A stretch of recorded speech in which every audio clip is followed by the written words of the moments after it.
When people talk about ancient wars, they mention Rome, Greece, and Persia. But long before Europe rose to power, Africa was already fighting wars that shaped history. Empires rose, kingdoms fell, and millions lived under rulers forged by battle. This is the story of old African wars, wars history often ignores, but the world was built upon. Africa was not a single nation.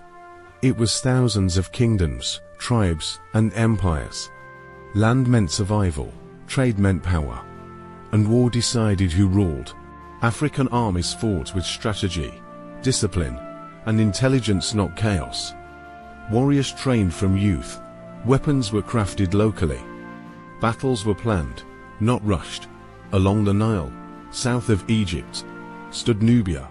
Nubian kingdoms fought some of Africa's earliest recorded wars. They defended their lands against invasion and expanded their influence through battle. Nubian archers were feared across the ancient world. Their accuracy was legendary. At times, Nubia even ruled Egypt itself. These wars proved one truth: Africa was not conquered easily. It was powerful. In West Africa, great empires rose through war and control of trade. The Ghana Empire fought to protect gold routes. The Mali Empire expanded through military strength and leadership.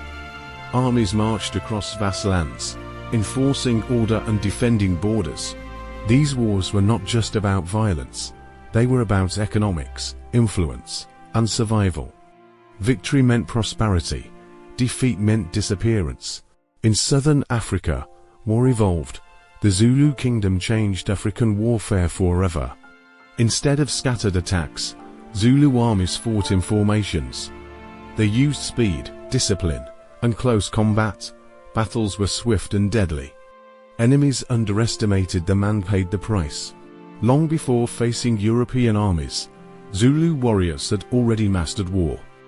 Across North Africa, wars were fought over trade routes, cities, and faith. Armies crossed deserts with precision. Control of water meant victory. From Carthage to early Islamic empires, African soil witnessed wars that shaped global history. These conflicts connected Africa to Europe, Asia, and the Middle East. Africa was not isolated. It was central. African wars were deeply connected to culture. Wars had rules. Captives were often absorbed, not destroyed. Leadership mattered more than numbers. Victory wasn't always about killing. Sometimes it was about control, respect, and unity. This balance kept empires alive for centuries, at a price. Villages burned, families separated, generations lost. Every empire that rose through war eventually faced decline. History teaches one lesson again and again: power gained by war must be protected by wisdom. Africa's past is not a story of weakness. It is a story of strength, resistance, and strategy. These old wars shaped civilizations long before modern history books began. To understand the world today, we must understand Africa's past. History is not only written in Europe or Asia. It was written here on African soil. If you want more powerful, untold history, subscribe and follow HistoryFlash for more real history stories.